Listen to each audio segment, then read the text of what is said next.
Alright, so I am gonna respond to some more comments.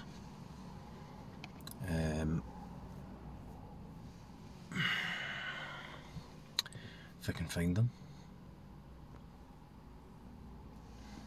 So these are like little discussions, but so I've already answered them, but I maybe just wanted to see what comes out if I read the first one again. So Jay says, "Hey bro, cool video, made me laugh talking about Daniel." So Daniel's actually on my payroll. I employ all three of them to write comments on on the channel, because the more comments you get on these videos, the YouTube algorithm will promote the video. So once I monetize my channel and hit 1 million subscribers, then I'll finally have enough money to start my cult. Namaste everybody. Take out your crystals. Kidding on. What I actually do is I look for any subscribers, any of you who are arguing with them. Then I get out my notebook and I go,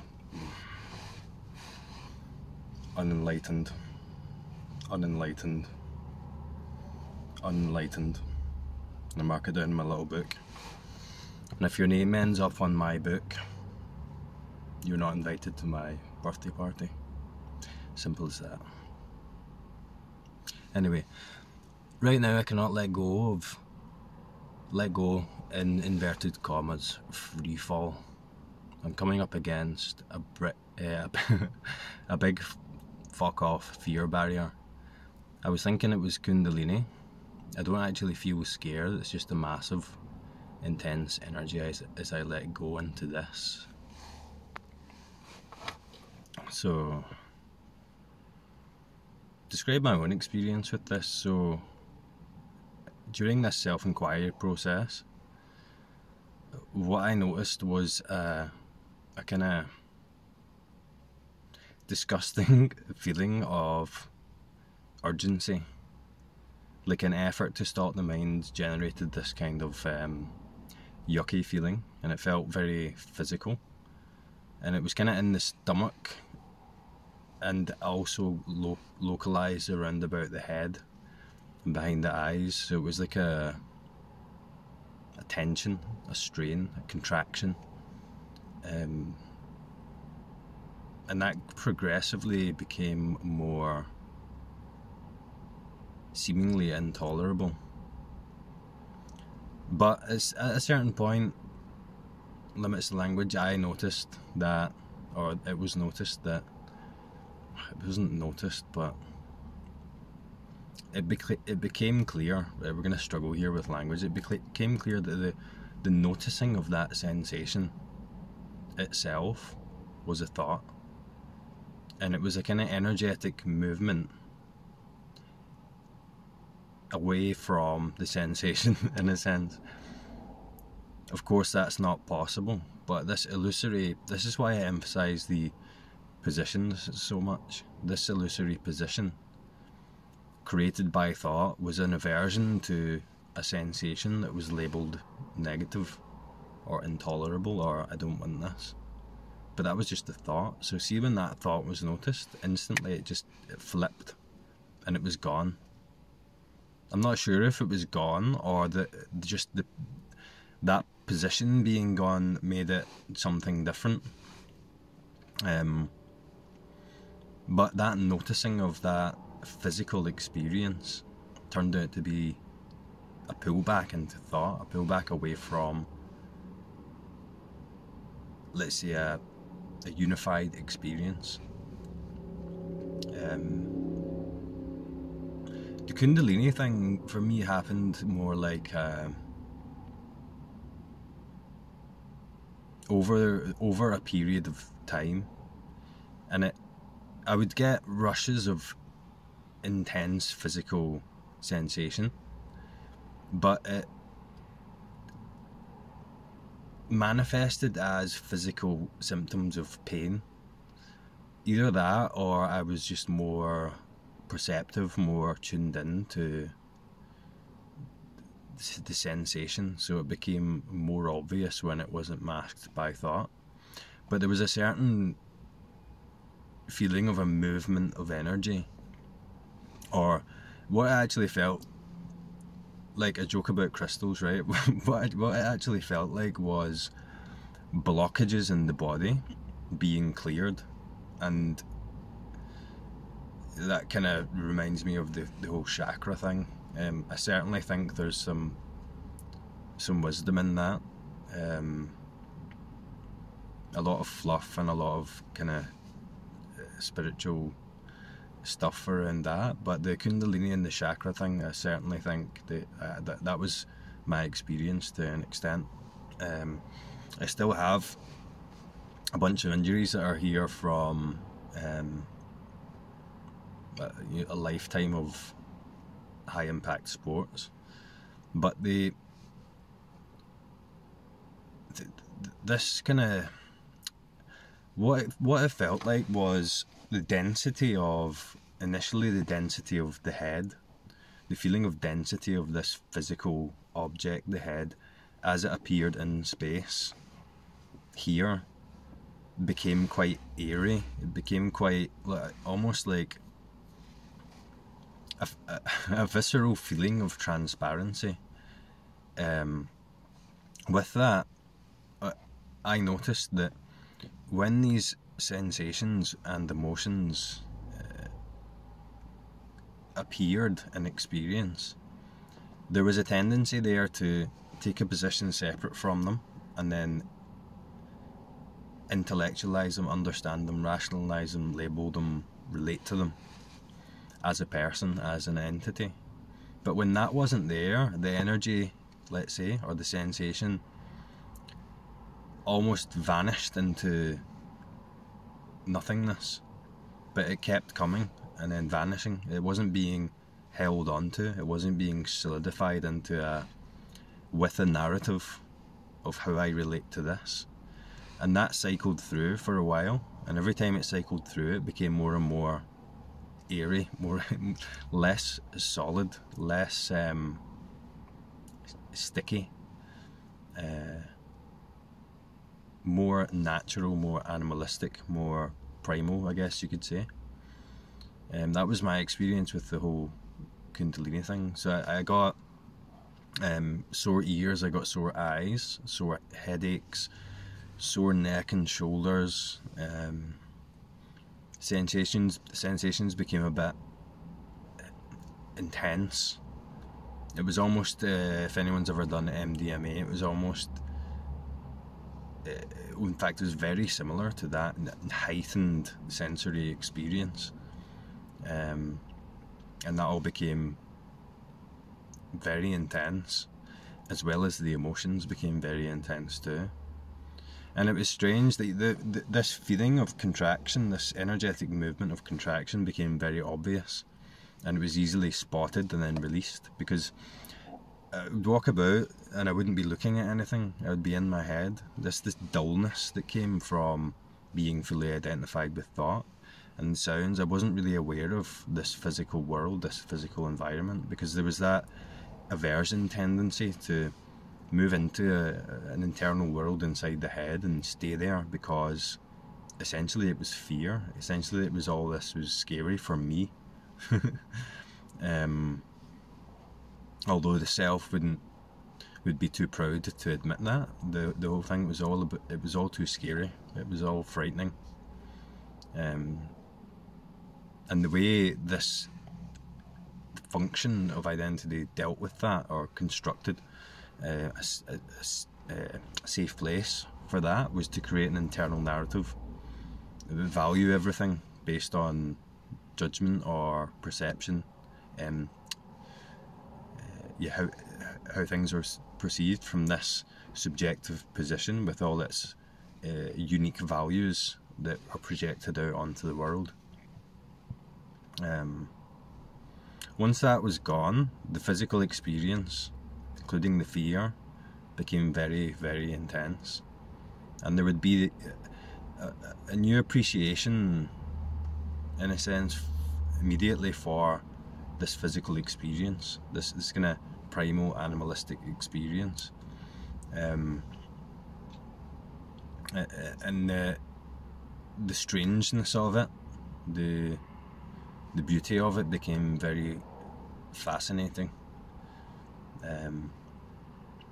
To really get in touch with what is this, what this is, beyond the mental concepts about what I decide it is based on this subjective position. So I don't have a huge amount of time today, so I'm just going to move on to the next one. So I think this might be Spanish. I'm just going to spell it out because my Spanish isn't great. I could be wrong. M-P-E-N-I-A-K. Don't know how you pronounce that, sorry. Says, love how you refer to it as anticlimactic. The experience here is in and out of it, but when in, there's no doubt, no question. I let it be and really takes its... I let it be and let reality take its time to unfold the way it will, if that makes sense. Yeah, that makes a lot of sense. You're right. When you're at, let's say, limits of language, when you're in it, you are it. What seems like not it isn't an in and out thing that's actually happening. It's added to, it's added on top of it. It's an addition. It's a complexity. It's added on top of it. So, but the weird thing is that that's all. That's also made of it. So the experience of in and out never happens. It never happened. It was never like that. It was never like that.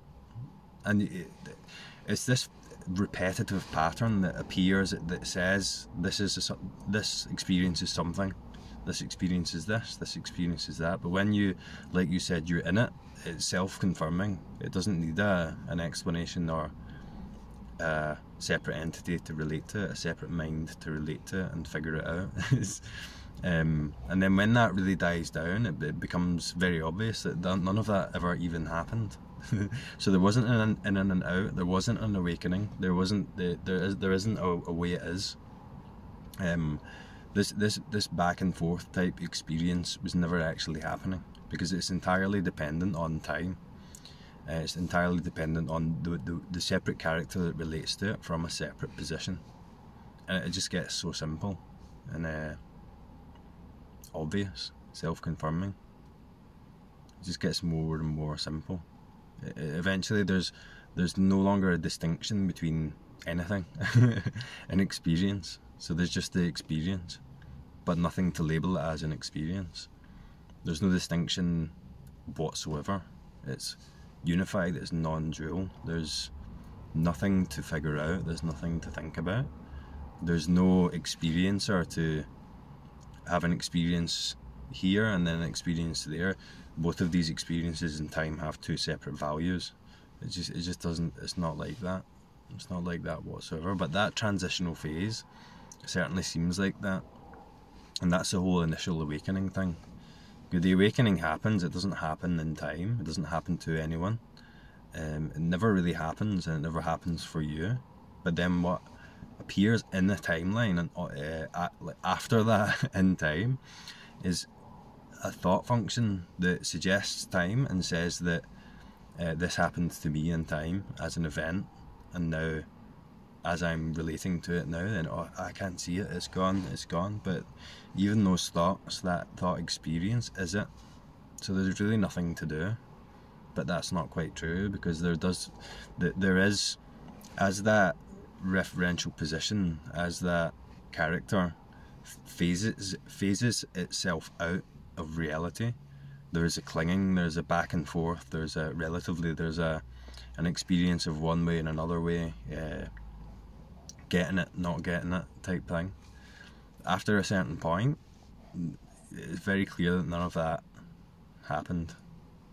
None of that happened. And then when this clarifies what I'm saying. The way I'm talking is just going to make so much sense, and everything's going to look completely different.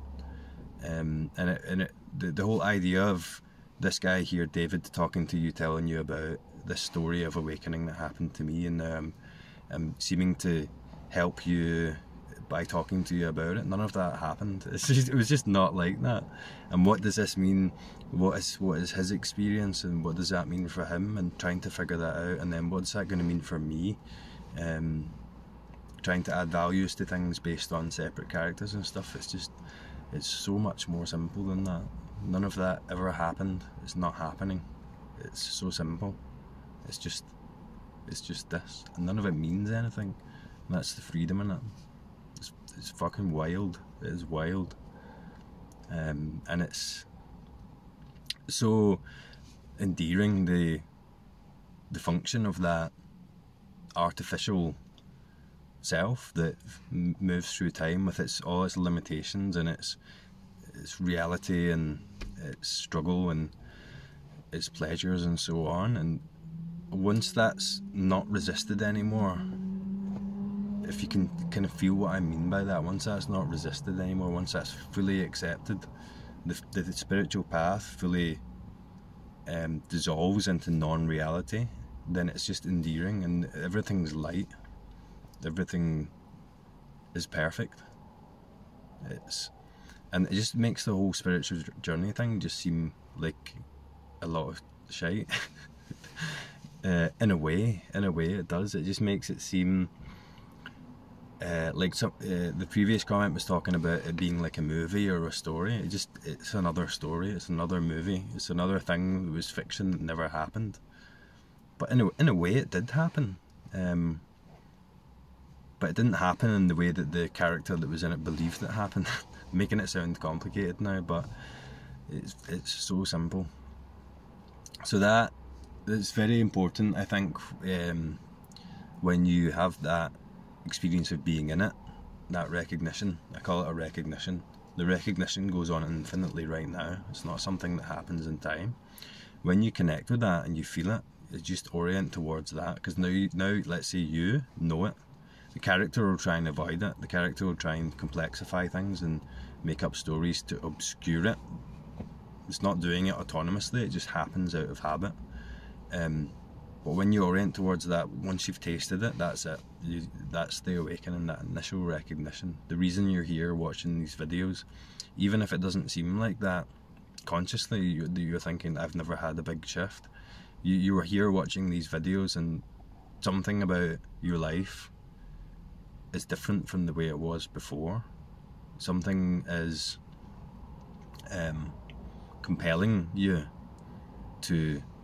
towards this spiritual journey, or whatever this awakening non-dual thing is. That's it. That's the recognition. And it appears in subtle ways, and it appears in overt mind-blowing ways, but it's always this. It's always just this.